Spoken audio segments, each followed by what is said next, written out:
Coming up on Marriage Today with Jimmy and Karen. When you invite God into a circumstance, you're not going to fight about it. And when God comes through and does a miracle, it's going to be a bonding experience in your marriage. I think that's the key, because when you see answers to prayer, it really does build your confidence. And it's not so much about how or whatever. You know, to pray is how you develop a relationship with the Lord.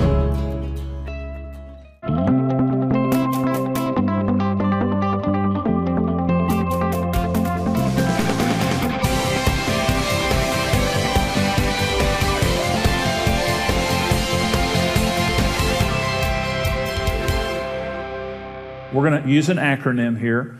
It's INVEST. We're going to talk about the 4 areas of intimacy, and we're going to use an acronym, INVEST. Intimacy necessitates value, energy, sacrifice, and trust. That's the word invest. If we're going to be intimate, it means we must have value, energy, sacrifice, and trust. Let's begin with spiritual intimacy, creating spiritual intimacy. A sense of unity and mutual commitment to God's purpose for our lives and marriage, and a respect for the special dreams of each other's hearts. It's really the closest, the greatest depth of intimacy we experience in marriage. V, value. I value God's purpose for your life and the dreams of your heart. Now, a godly marriage is a win-win proposition. We both get there. As a man, I am called by God to nourish and cherish you as I would my own body. Those are agricultural words. The word nourish means to feed to maturity, and the word cherish means to keep warm, like a plant. A husband's role in the marriage is to be God's partner to bring his wife to her full potential of what God created in her mother's womb to become. Chauvinism is just simply the belief that men are more special, men are more important. You're here for me. You take care of me and my life means something. That's not a godly marriage. A godly marriage is 2 people created in God's image with calls on their lives, getting together, and we're a team to both get to our full potential in God, individually and together. I value the fact that you were created in your mother's womb to make a difference in this world, and I'm your dream maker, not your dream breaker. I'm God's partner to get you there. Number 2, energy. I commit to pursuing God personally and together to find and fulfill God's call on my life, your life, and our marriage. Now, we teach people how to do a vision retreat. And we have a resource that helps people to have a vision retreat. And what we encourage people to do is go away for 3 or 4 or 5 days every year. Spend the mornings praying about your marriage, praying about your lives, your marriage, your children, your finances, every single area of your life. And it takes energy. And I'm talking about energy now. Is spending the energy to pray together. Now, Karen and I pray together a lot. We've prayed together, thousands of times in our marriage, and we've had hundreds and hundreds of answered prayers. Let me say, you're either going to pray or you're going to worry. And spiritual intimacy, when you invite God into a circumstance, you're not going to fight about it. And when God comes through and does a miracle, it's going to be a bonding experience in your marriage. If you don't pray, you're going to fight. Philippians 4 says, don't be anxious for anything, but in everything, with prayer and supplication, with thanksgiving, let your requests be made known to God, and the peace that passes comprehension will guard your heart and your mind. The word guard there is the word phureo in the Greek. It means a military guard. When you pray about everything, you're not anxious for anything. We're not going to let anxiety and stress into our marriage. The answer is prayer. The answer is to trust someone greater than us. Matthew 18 says, if 2 on earth would agree together as touching anything they would ask, it will be done for them. That means a man and a woman. A man and a woman holding hands, praying about their children, praying about their job, praying about the finances, praying about anything. You have the ability to shake heaven simply through your prayers. If 2 on earth. And the peace of God that passes all comprehension, you shouldn't have this much peace going through what you're going through.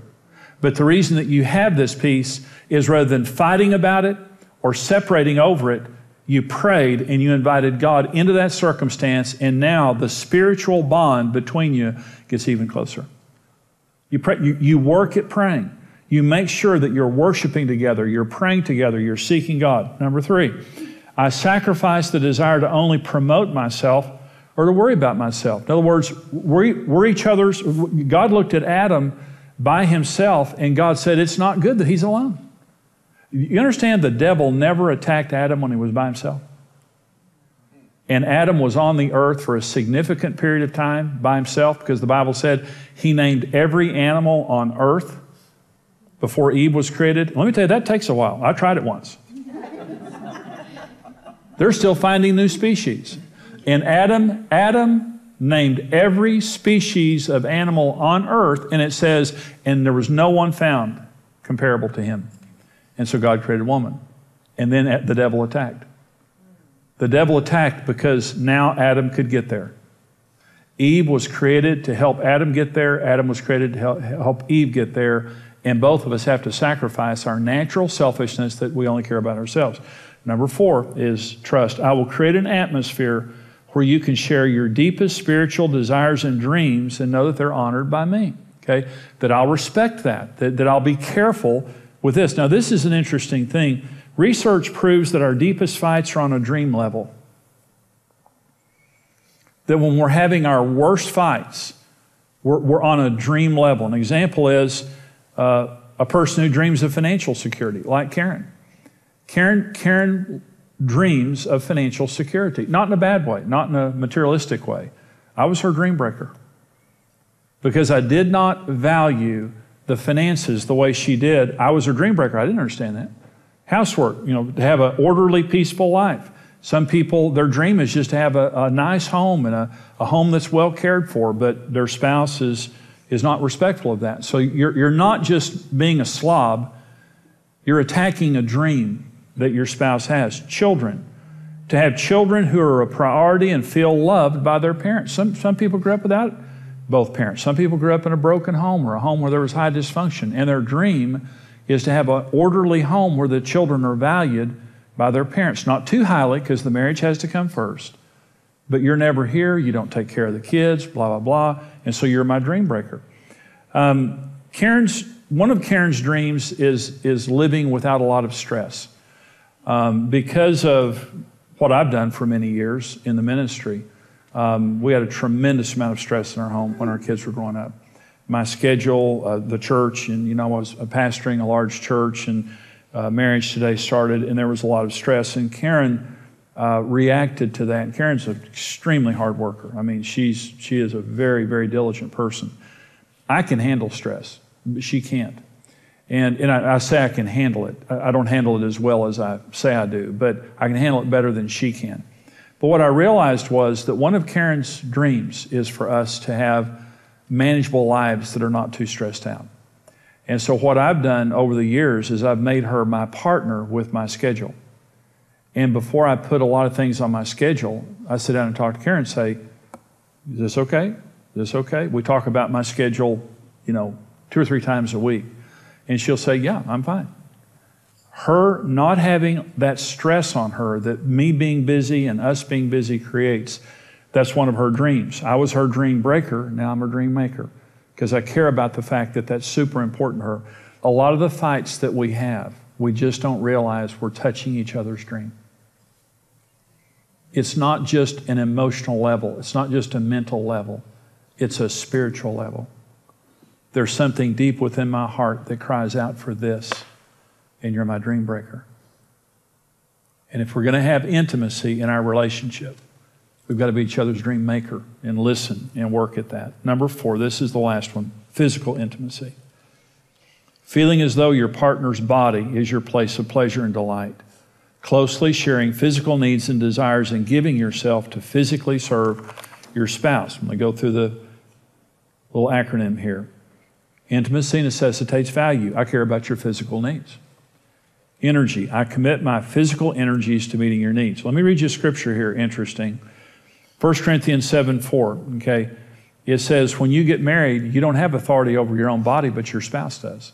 That's not a license for abuse, it's a license for use. What the Apostle Paul is saying, this is profound now. He says, when you get married, your spouse has authority over your body to get their needs met. It's not a license for abuse now. But it means it's not your body anymore. It's your spouse's body. That's how profound the Bible is when it says they too shall become one flesh. Now, when you withhold your body from your spouse, it's devastating to the relationship. If I use it as a weapon, if I use it as a bargaining chip, whatever it is, if I withhold my body from you, it's going to be devastating to the relationship. Now, when people hear, when spouses hear that their body belongs to your spouse, men think different than women. Women think different than men. Men think sex. Oh boy. Oh boy, oh boy, oh boy. And women don't think that. Women think service. Oh boy, he has to take the trash out. He has to fetch and tote. Oh boy, I get to tell him anything to do. So women were asked, when is your husband most sexually attractive to you? And in their response, they almost always say, when he's doing housework. My husband is most attractive to me when he's doing housework. Okay. This is your place of pleasure and delight. The word Eden means pleasure and delight. God made marriage to be a place of pleasure and delight. This is your place of pleasure and delight. And it means two things: service and affection. I will serve you with my body. Karen and I's marriage, and Karen's a servant and so am I. We just serve each other all day. You know, marriage is about being together. It's not about living separate lives on different sides of the house. It's about doing things together. So I'll be emptying the trash, she'll be taking care, she'll be cooking a meal, I'll fold the clothes, I'll do this, I'll do that. But Karen, 100 times, a day, Karen will say, hey, Jimmy, will you do this? Or Jimmy, will you do this? And I'll say to Karen, hey, would you mind doing this? Yeah, great. Why? Because we serve each other. I'm giving you my body, and that means it's your body for the sake of getting your needs met, whether it's affection or whether it is, service. I will sacrifice other desires and personal comfort to meet your needs. I'll come home tired from work, and I'll walk in the door, and, Karen will, and rather than Karen saying, you poor baby, go over there and sit down, I'll take care of you, Karen will say, I need this, this, this, this, and this. And sometimes I'm just thinking, woman, I'm out, saving the world from sin, and you just need to, be careful how you treat the Lord's anointed. But I have to fold the clothes and take out the trash and do all that stuff, I will create an atmosphere where you can share any request of me physically and know that it will be honored and met. This is your body. This is your body. And if we're going to have intimacy, it means 4 levels: value, energy, sacrifice, and trust. I hope that teaching was a blessing to you. That is just really a small part of a full resource that we do called Return to Intimacy. It's all about intimacy. And in this resource, we talk about disarming destructive anger, disarming destructive fear, disarming destructive dominance, which affects so many marriages, and also the secrets of intimacy in marriage, how to understand just the issue of intimacy, because intimacy is the prize of marriage. We get married because we want to be intimate, but in almost all of our marriages, we struggle. We get into fights, and maybe there's division, or maybe there's drifting apart. And this is how you can build the marriage of your dreams and deal with problems that you're experiencing in your marriage. A full 4-part series. And right now, for your gift of any amount to support us here at Marriage Today, we're going to give you the full CD series, Return to Intimacy, 4-part. And also now for your gift of $90 or more, if you can just be generous with us and send your most generous gift right now to support the ministry here at Marriage Today, we'll send you the full DVD series, 4-part, Return to Intimacy, along with our 1 devotional book. The 1 devotional book is just a wonderful book to read by yourself or read together on your date night or as a couple to help you build the marriage of your dreams. You can succeed in marriage. You were made for marriage. God never creates anything to fail, but we just need the right information. This will help you. Here's how you can get this. Support Marriage Today with your best gift and receive the series Return to Intimacy. In this series, you will discover how to keep intimacy thriving and growing, why fear causes us to react, and practical steps to resolving anger, conflict, and dominance. When you devalue and reject the thoughts of your spouse, intimacy is out the window. For your gift of any amount to support Marriage Today, you'll receive the entire Return to Intimacy series on CD. For your gift of $90 or more, you'll receive the series on DVD. We'll also include the one devotional book filled with 52 marriage-building devotions as a free bonus to the DVD teaching series. The word intimacy means inner closeness. That's what it means. It means close on the inside. Recapture closeness in your marriage like you've never experienced before. Whatever your situation, you can return to intimacy.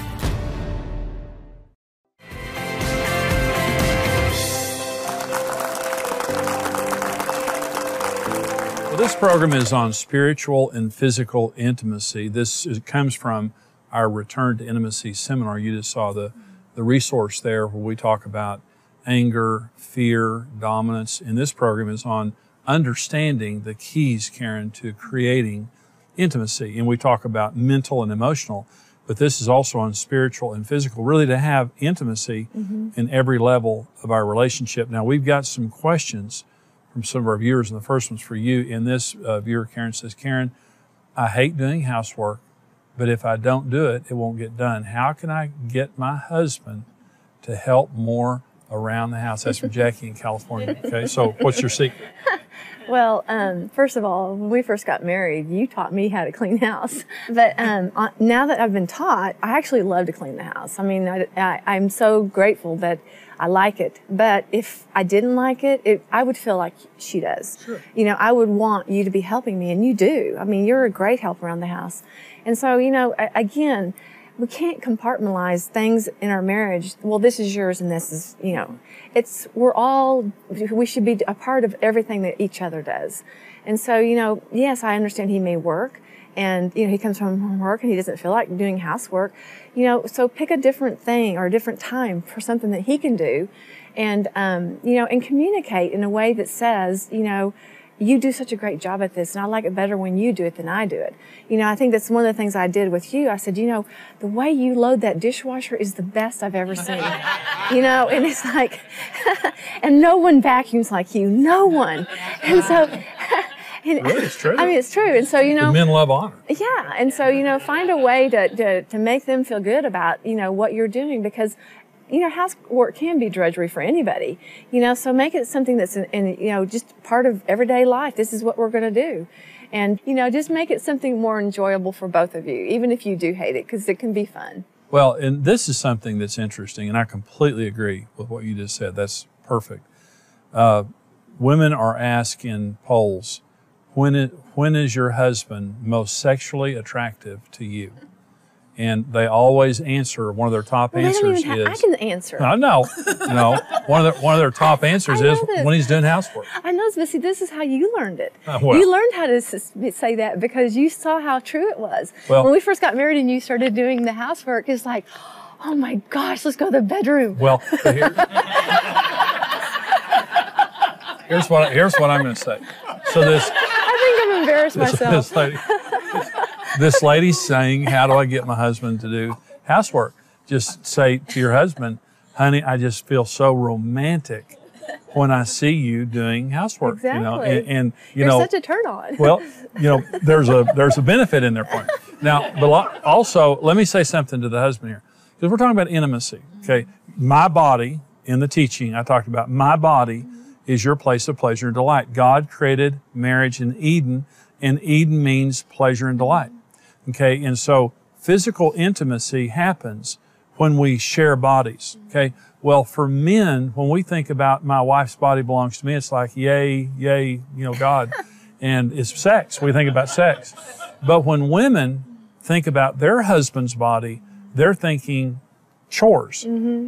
You're going to bear burdens for me. Well, not just chores. You know, open the door, be a gentleman. Exactly. Take care of the kids. Well, but the point being is that men need to understand how important this is to your wife, and understand when you get home from work, your occupation ended, but your job just started at home. And it's wrong to put the burden of housework over on your wife. It's like with me, I do help you around the house, and I'm a very busy man, but I do it because I love you, and I do it because I know it's helpful for you, and I don't want you to have to bear that burden alone. So men need to understand the importance of this. You say, well, my wife I'm just not getting the response that I want from my wife. Do the dishes and take care of the kids and help around the house, and you'd be surprised what the payoff is there. Okay, so you read your question. Okay, says, I opened my dream business and my wife supported the decision, but now she complains I spend too much time at work. I'm frustrated.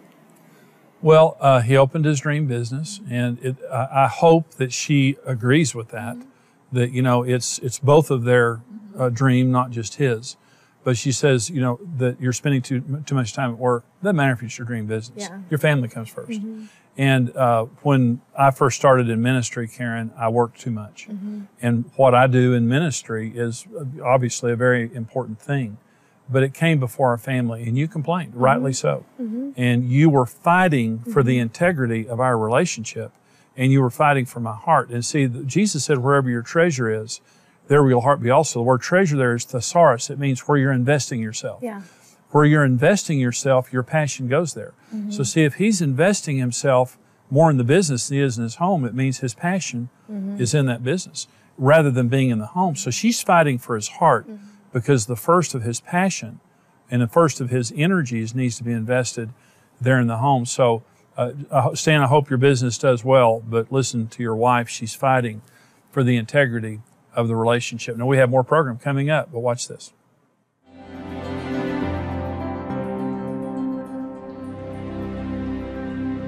I hope you're enjoying today's program. In our society, marriage is under attack, and we all know that. Family is under attack. But here at Marriage Today, we believe that the power of God is greater than any other power.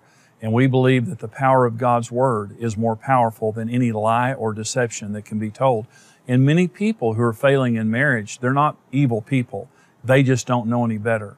And we love to go into people's homes across America, around the world, with this message of hope for marriage and family. And I hope that you've been helped by this, but we can only do this because of our financial supporters. And I'm asking you right now, if you've been touched by our ministry, if you believe in the mission of what we're doing is holding families together, helping people build successful marriages and families, I'm asking you to give your most generous gift that you can. The information is there on your screen of how you can call or send your gift in the mail, or also go on our secure website and give. And you can also become a monthly partner and get a special resource only our partners receive. Here's more information on how you can do that. Going through divorce is a lot to ask of children and often results in years of emotional pain. It's a violent ripping apart of their parents and a sense of abandonment. What sometimes we see as a quick way out can mean complete loss for a child. You have a 100% chance of success in marriage. You were made for marriage. Marriage Today exists to protect children from the pain of divorce and to steer couples away from marital failure by telling them the truth. When you stand with Marriage Today, your individual effort multiplies with other like-minded partners, and together we can rebuild a legacy of strong families around the world. Choose your level of partnership today and receive immediate access to the video streaming library. Become a rock-solid partner today.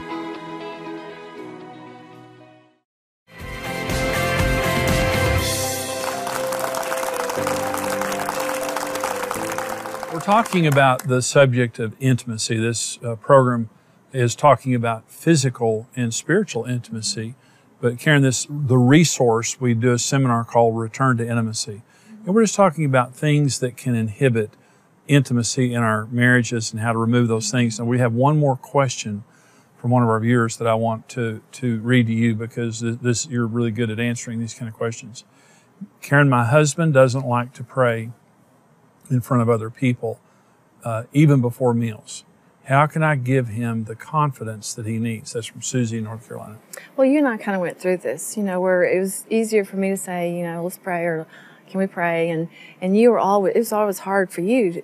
I think most men start out this way. I think so. And so, the best way to me personally that I can see even now looking back on you and I, that, bring him into your world for issues that you're going through. And say, honey, I just need to talk to you about some stuff I'm struggling with, and I just want to pray about it. And just pray, alone, just the two of you. and just say, could you pray for me?